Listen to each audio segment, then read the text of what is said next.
inside the Niger Delta.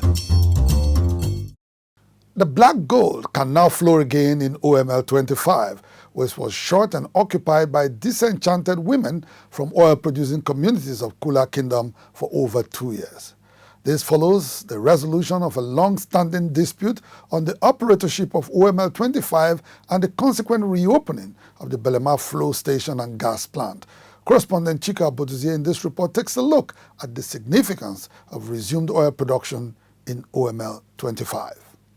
Today, as I touch here, I open this place officially. After a formal declaration by King Bodilon Ekene Oko, the traditional ruler and owner of Belema town, which plays host to OML 25, the occupied Belema flow station and gas plant was officially reopened with the hoisting of the Nigerian flag on the oil facility.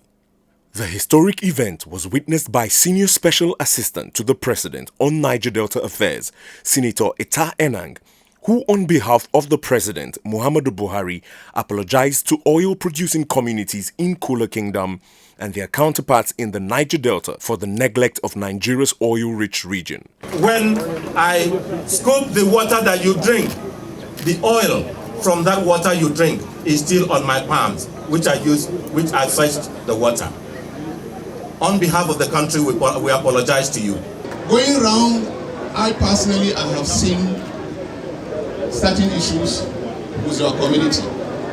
I have seen the water pond from where you drink and the absence of school.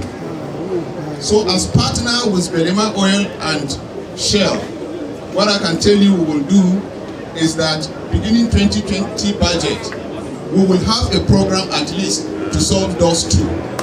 And that would be just the beginning. In reciprocating the goodwill demonstrated by host communities of OML 25, the foundation laying and groundbreaking ceremony was performed on a 1.5 million litres potable water and 12 kilometres water reticulation project undertaken recently in the area.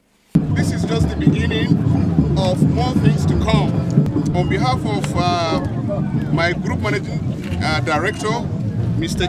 Mele Kari, who was here some time ago, I commend this groundbreaking for water for Belema community.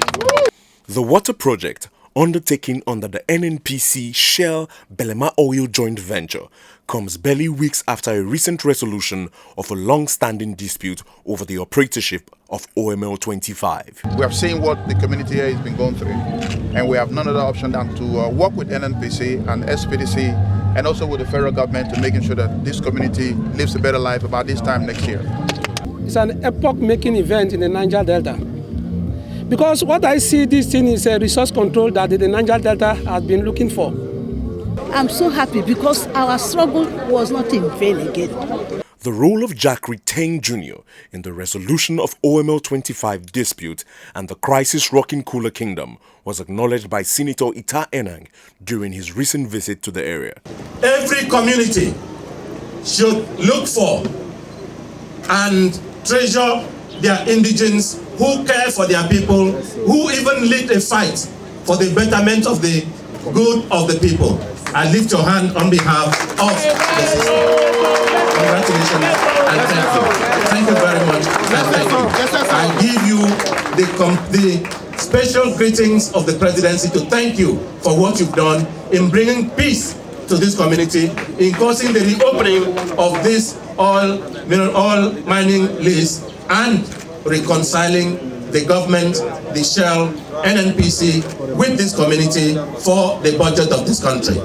For bringing lasting peace and attracting development to his domain, Secretary to the Kula Supreme Council of Traditional Rulers, King Bodilon Ekene Oko, insists that the full license for the operatorship of OML 25 be awarded to Belema Oil at the expiration of the current lease on the lucrative oil facility. If any time Shell want to divest this Belema Oil OML 25, then she will hand over to our son.